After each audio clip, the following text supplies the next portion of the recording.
Bonsoir à tous, bienvenue. J'espère que vous allez bien. Ça y est, c'est la rentrée, c'est la reprise pour les travailleurs et les écoliers. Alors voilà, aujourd'hui nous allons parler de diabète. Le diabète qui est devenu un véritable problème de santé publique. Alors il faut savoir qu'il existe trois types de diabète, le diabète de type 1, le diabète de type 2 et le diabète gestationnel. Le diabète, qu'est-ce que c'est? Le diabète est une maladie chronique sur le long terme qui survient lorsque le corps ne peut plus produire assez d'insuline ou ne l'utilise pas correctement. Alors, le diabète de type 1, le diabète de type 1 est un diabète qui est découvert généralement chez les personnes jeunes, les enfants, les adolescents et les jeunes adultes. Quels sont les symptômes du diabète de type 1? C'est une soif intense, des urines abondantes, un amaigrissement rapide. Le diabète de type 1, quelles en sont les causes? Déjà, il faut noter que le diabète de type 1 est une maladie auto-immune. Ce sont les anticorps qui se dirigent contre les cellules du corps. On peut noter aussi une prédisposition génétique. L'environnement aurait également un rôle à jouer. Le manque d'insuline, c'est-à-dire le pancréas qui ne sécrète pas assez d'insuline. Le diabète de type 2 est un diabète qui touche les personnes avançant en âge, c'est-à-dire à partir de 45 ans et davantage des personnes obèses ou ayant un surplus de poids. Celui-ci est également appelé insulino-résistant. Pourquoi? Parce que le corps résiste à l'action de l'insuline. Quels sont les symptômes du diabète de type 2?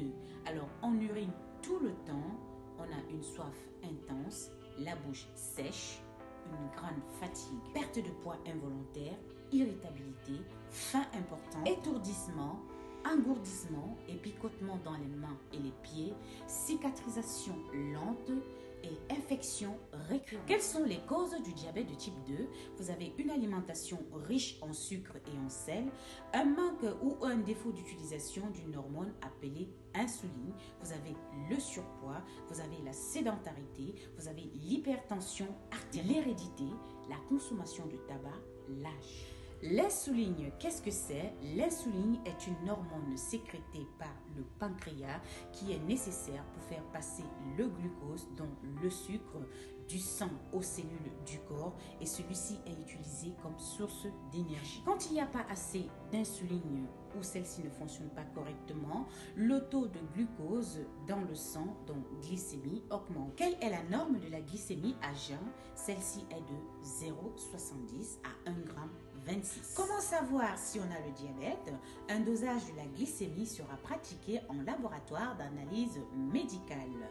Un diabète est avéré si la glycémie à jeun est égale ou supérieure à 1,26 g et cela à 2 reprises. Le diabète gestationnel, qu'est-ce que c'est? Selon l'OMS, est un trouble de la tolérance glucidique conduisant à une hyperglycémie de sévérité variable, souvent diagnostiquée ou découverte pour la première fois pendant la grossesse. Alors, quels sont les symptômes du diabète gestationnel? En général, le diabète gestationnel ne provoque pas souvent des symptômes. Si toutefois il y a des symptômes, alors il faut savoir que c'est une soif accrue, une envie d'uriner fréquente, il peut y avoir des maux de tête, une fatigue importante, des urines abondantes. Alors, quelles sont les conséquences du diabète gestationnel sur l'enfant et la mère?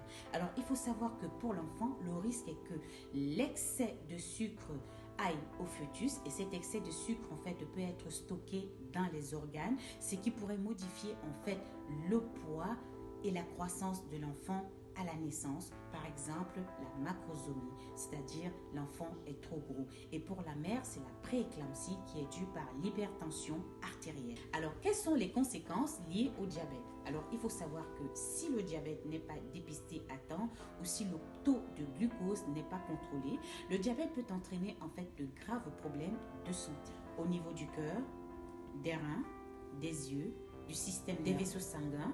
Il faut savoir que les maladies cardiovasculaires sont 2 à 4 fois plus fréquentes chez les diabétiques. Comment remédier à ce problème du diabète? Il est recommandé d'entretenir une bonne hygiène de vie avec une alimentation saine et équilibrée, une pratique d'activité physique adaptée et régulière. Alors, c'est tout pour aujourd'hui. Si vous avez aimé, n'oubliez pas d'aimer et surtout de partager, car vous pouvez sauver une vie pour une personne qui était dans l'ignorance. Vous pouvez lui apporter en fait certaines connaissances. Je compte sur vous, surtout likez et partagez. Sur ce, je vous souhaite une excellente soirée et vous dis donc à très vite.